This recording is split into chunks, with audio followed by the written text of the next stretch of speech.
Whether it's your first time here or you're a regular here at Mr. Super Oz, I just want to thank you for tuning in to the channel. It exists because I, Oz, from the channel Mr. Super Oz, I wrote a 68-page graphic novel called Everlasting Survivors. Volume 1 is called All Day Long. If you follow the link in the description of this video, you can get yourself hats, shirts, posters, all kinds of fun things. But most importantly, you can get the story itself. And the more people that pick up the story, the greater the chances are that there can be continued adventures with these heroes. If you could, give it a like, subscribe if you haven't already, leave a comment, enjoy.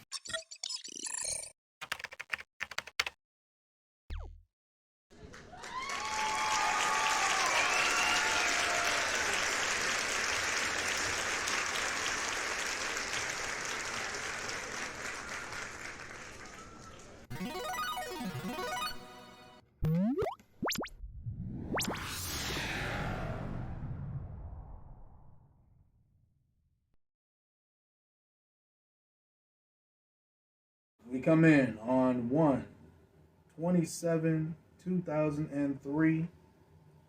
Christian comes out again, pays respect to the big boss man, thanks him for the great career. Hope he enjoys his retirement. Absolutely. And it states that while he didn't win the Royal Rumble, it isn't going to stop him from being world champion in the future. Oh, I like it. Keep that focus. Yes, exactly. This is when Team Angle, whole squad, Stacy, Charlie, Shelton, and Kurt.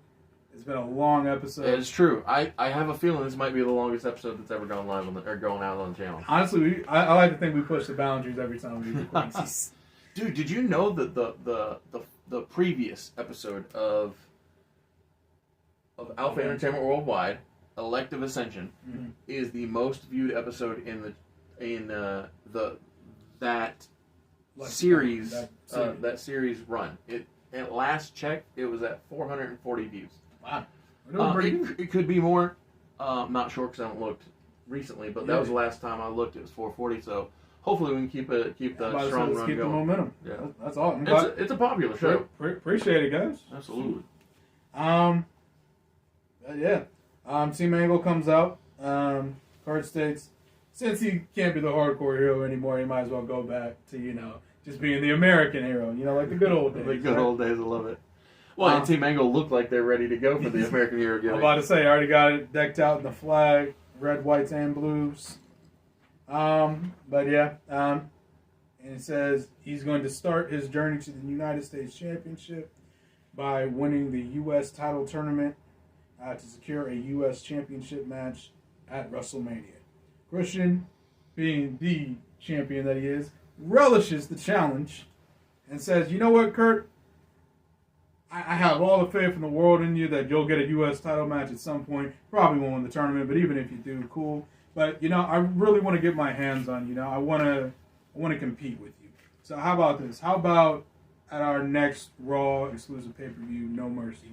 No Way Out. No Way Out. Yeah, there's no in the title. And they're both Raw pay-per-views anyway. So like I said, tired. Yes. And No Way Out, yeah. No Way Out. How about me and you go one-on-one, and I'll tell you what, let's make it interesting, because obviously it won't be for the U.S. title, because if you win the tournament, obviously we'll be doing it at Mania. So let's put something else on the line, something that we both take great pride in, our phenomenal head of hair. Kurt says, you want me to shave you bald in front of millions and millions of people around the world? You got it. You're on. And we have our first match booked for No Way Out. I love it. That's smart.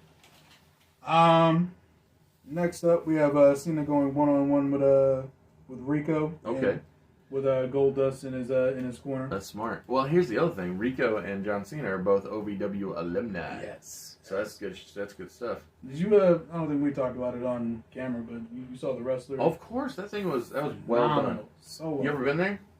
Like do a show? No. Yeah. So never had an opportunity. So you're gonna love this story, and this is why the dang episode's so long. But so I had this friend, the actual friend who inspired Dom's complexion, actually. Really? So the reason Dominic Canuho is blue come on, it's obvious. The reason Dominic Canuho is blue is because I had this. He's still my friend, but I had this friend in Hawaii who was an albino Samoan, and so Wild. yes, What a combo. Okay. and so my albino Samoan friend he moved from Hawaii to Kentucky, and so I picked him up from the airport, took him to Louisville, and so we knock and walk into the warehouse. Yeah. Elijah Book was not happy about that.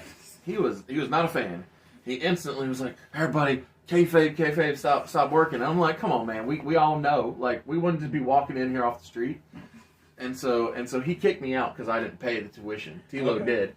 And so I was like, "Come on, Elijah, come on now." But whatever. You and Pope. You and Pope have heat. That's Yeah, crazy. I mean, I've not really been a fan of the Pope. And, yeah, but it is what it is. I just thought it was a fun story. But yeah, I like the Davis Arena. And I love that documentary. It's well done. So well done. Big fan. Love me some Al Snow too. Yeah. As we know, friend of the series. Yes. Even though we job him out like another. But it's for fun. It's for fun. It's what I would do. Yes. It makes sense. He maximizes his minutes. But yes, after Cena defeats Rico, Goldust is just kind of sitting, like he's with Rico, but he's kind of dejected about it. He's kind of like, Yeah, you're not the girlfriend I'm looking for. not the girlfriend I'm looking for. Like if this is a comic and he had the thought bubble, we'd have a picture of Billy Yeah. and it's Mr. Ass gimmick, I'm sure. Yes. But yeah. So after Rico loses, Goldust kind of carries him out, and Cena gets on the mic and raps. This episode's long enough, so I won't do the rap. But that's cool. But Save it for Mania. exactly. Basically tells everyone that he is going to be in the U.S. title tournament and that he's going to win. And he is the long and short of it. Yeah. And tells Rob Van Dam to watch his ass. That works. Basically. Although I bet the crowd said that. Yeah. Watch his. Yeah. And then next up, Jericho and Kane come out and introduce The third man. the third man, brother. Can he be dressed all fancy like the vignettes? Of course. Oh, so good. I love those vignettes. That was 100% the plan. Yes. Yeah, because he's still the devil's advocate, Yes. Sean O'Hare. Yes. Well, It was an implied yeah, devil's advocate. implied. It was never. I don't think he exact- actually said it Yeah. out loud. In It was hindsight. just in hindsight. We just all realized what they were going for because Right. it was smart. Yeah, it's like, listen, I'm not telling you anything you don't already know. Yes.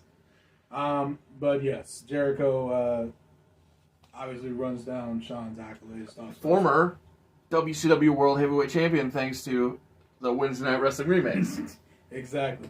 Which makes his inclusion in this team all the more impressive because now they are Yeah. all former world champions. Absolutely.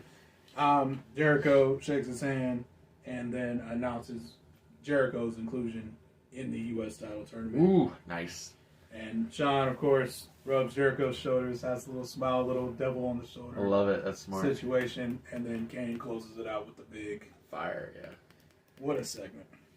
And then last, but certainly not least, we have the promised tag title match, Evolution with Triple H and Flair versus the Samoan SWAT team with Big Quiche coming out with the backup. Yeah.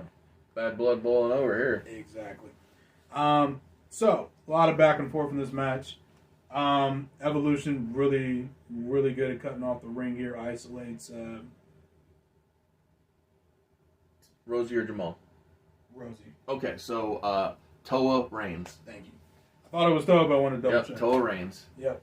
And Umaga Fatu is Umaga Fatu. I remember Umaga. yeah, that's easy. Yeah, that one, he actually came back. So Yeah, exactly. It's a lot easier to remember that. But yes, they're isolating Toa, working on the big man's knee.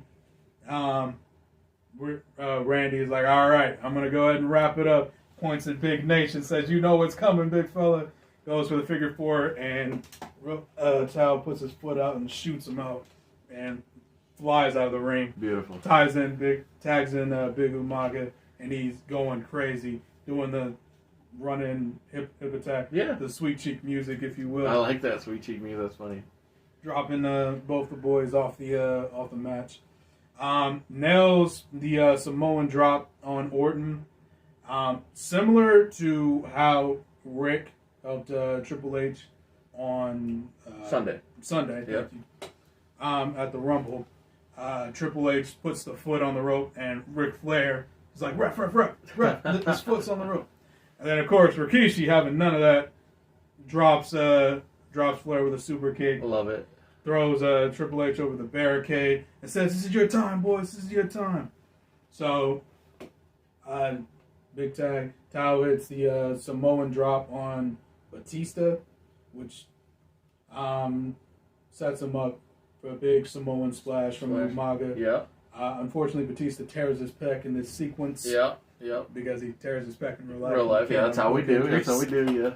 But 1, 2, 3, the Samoan SWAT team are your new tag team. I love it. champions. Oh, it's so good. And I'll be honest, these are two guys that I think should have been strapped up in their first run. 3-minute warning was a very overact. Yeah, it's surprising how over they are, and then like you kind of watch and like, this is just fun. It's just exactly. Good fun. Yeah, and so I appreciate that. I like it a lot. And get well soon, Dave. We love having you. Yeah.